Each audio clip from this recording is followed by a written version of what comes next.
guys, I'm the Metal Jesus. Now, I've been very fortunate here on my YouTube channel to be able to share with you some amazing game finds in the past. Specifically, what comes to mind is when Emilio found that one-of-a-kind, ultra-rare orange Halo Xbox at a garage sale. How amazing is that? Now, the thing to know about my area here is that I live in Seattle, specifically the Puget Sound, and in our area, we have a bunch of game development places like Nintendo of America is here, Microsoft, Valve. We actually have 300 game developers, both big and small, in our area. So there's a lot of game development that's happening. And so it's not out of the realm of possibility that you might find something kind of interesting or rare around here. It does happen. Well, in this video, I'm going to share with you something that I recently acquired that is pretty dang rare. Now, that is a Nintendo prototype that they made for our market that never came out. It's actually for the Nintendo 64, and most people, including me, didn't even know this thing existed until this week. And it came with a disc on the inside, and I'm going to have more information about that because that's also kind of interesting and exciting. So what is the Nintendo 64 disk drive, the 64 DD as it was called? A lot of you are kind of wondering what that is. Well, that's because it never came out here. It only came out in Japan. Now, the history of it was that around 1995 or 96, Nintendo announced that they were going to make a disk drive that would fit on the bottom of the N64 and basically expand that console quite a bit. And what was really cool about it is that they were going to use basically floppy disks that were specific to this machine, and I'm going to show you those in a second. So it was actually kind of exciting at the time because here is this add-on that hopefully will take off. And they had big plans for it. They actually did announce that this thing would come out in the US. However, it flopped terribly in Japan. It came out in December 1st, 1999. So it took a while to develop, and it just tanked. They only made 10 titles for it. I have a couple of them here I'm going to show you. And it just bombed. And nobody heard anything of a US version at that point. It was pretty much assumed that they never made one, or if they did, it was only developer units. So along comes this machine right here. So initially, I just assumed this was a development unit because the development units, while rare, they do exist, they're out there. And Nintendo created them for a bunch of partners to potentially make games for this device. But when I got home and I started searching, I couldn't find any matches to this. And there's a couple things that are very unique about this. For one, it did not come with a partner cartridge. That's a development cartridge that you would put in the top of your N64 that would then boot up the drive. What's really interesting about this one, it doesn't need it. It actually, you just turn on the N64 with it attached to the bottom and the screen comes up. So it's like it's ready for retail. It's really interesting, right? So I was like, well, that doesn't sound right. And then I noticed something kind of peculiar about it. Well, it was in English. See, I didn't know that I had an American disk drive yet. And so it comes up and it actually is asking me to put in a disk. And I knew that was kind of unusual because, again, all the retail units that came out were only in Japan. They only have Japanese on the actual splash screen. There are some other unique features about it as well. Let's take a look at the front here. So you'll notice it says NUD #1 USA lot check. Now, I don't know necessarily what that means. I don't work at Nintendo. I can probably guess what some of it means, but I went out to a website for research called assemblergames.com. Now, these are the guys who authenticated the orange Xbox. So I knew them, I trusted them, and they did not disappoint because they reached out to the actual guy who supported this at Nintendo for their partners. Now, his name is Mark DeLora, and when he first heard about this, he flipped out. He was super excited because he basically was like, yeah, that's the retail unit. He hadn't seen it in almost 20 years, and his job was to support this for the partners. He wrote code for it, and he demoed it back in the day.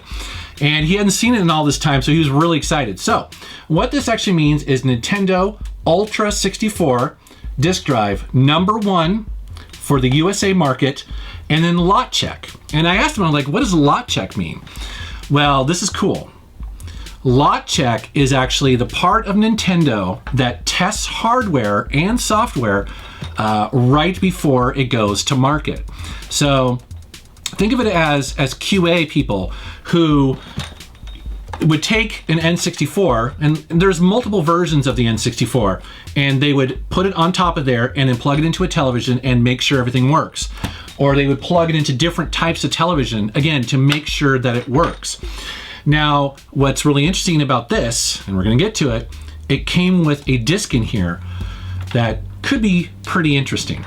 So, some other unique things about it. Well, let's flip it over here. For one, you'll notice this label says Nintendo 64 disk drive. That's kind of odd because actually when it came out in Japan, it was called the 64 DD. Also, the copyright is 1996, 1997. The retail version in Japan came out in 1999. So this is clearly a couple years before the Japanese version even came out. Also, the serial number in the back here says NDJ, and then it has a number basically. All of the ones that came out do not have that N there. They actually start with just D. Now, again, I don't work in Nintendo, so I don't know what the whole plan was there, but clearly this is kind of unique. Also, another thing too, you know, I mentioned originally I thought it might be a dev unit. If you look on the web, you'll notice that all of the dev units actually have blue drives here. And this one, again, looks like a retail-ready version because it's black. It matches the case. However, the most telling thing about it is that it boots up in English with no disc in there. And again, no one had ever seen that before. Now, I'd love to tell you it does, you know, something more than that, but really it's just booting up ready for a disc.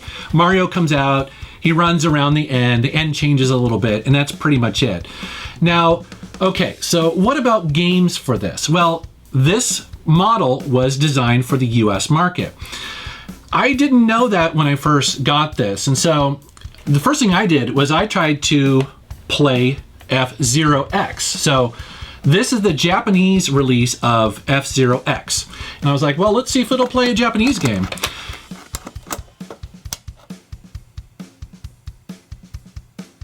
It doesn't. And I was like, well, that's weird. Is the drive defective? I mean, it should do that, right?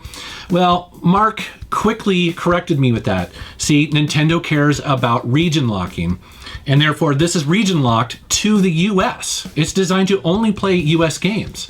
I was like, oh, that makes total sense. It's not broken. Okay, cool. It just won't play Japanese games because it assumes you imported them. It doesn't want to support that, right? So what about that blue disc that was in it? So here it is. This is the mysterious blue disc that was in the drive, and it's got a serial number here on the back. So for those of you who have been on eBay and buying these and keeping track of what serial numbers have already been sold, that's the serial number. As far as I can tell, this has never been sold before. No one has ever seen the contents of this. Now, when I was talking to Mark, he was very excited about this. Because remember how I said that Nintendo would be testing games for the US market? This most likely contains software for the US market. Now, I'd love to tell you it would boot up. It doesn't. And again, he wasn't surprised. Again, this is a developer release of a game. This is technically unfinished. It's probably very close to being finished. But the way that they would have tested this is they would have had one of those N64 partner cartridges. Now they're very long, they pop in the top, and so the testers would have had one of those because you need that to boot this up.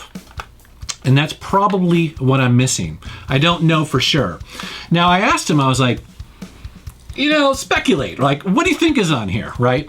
See, the thing is that there were a lot of games planned for this, and a lot of games that gamers were very excited about, and they actually demoed and showed some of this stuff in Nintendo Power magazine. A lot of people were very excited to see, well, let's talk about, I mean, they were basically going to release a Zelda on here, also an expansion to Zelda. I think it was like Zelda Ocarina of Time. They were also going to, probably one of the holy grails is that they were going to release Mother 3, on the disk drive. That was going to be sort of its killer app.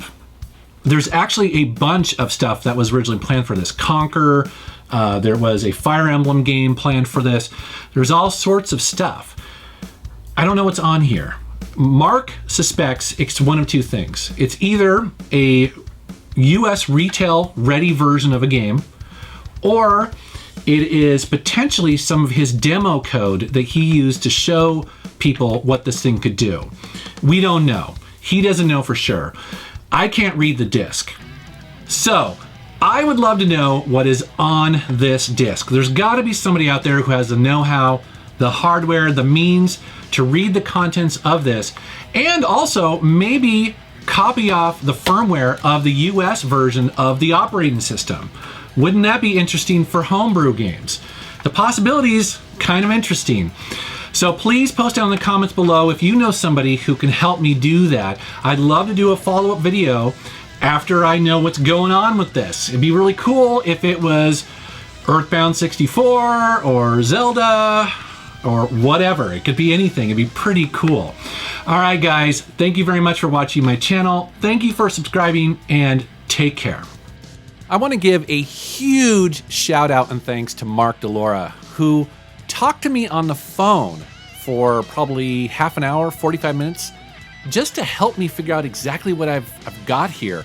Such a cool guy, so nice. I actually want to have him on my channel at some point because the guy is a fountain of knowledge, and it extends actually beyond Nintendo, so that'd be very cool.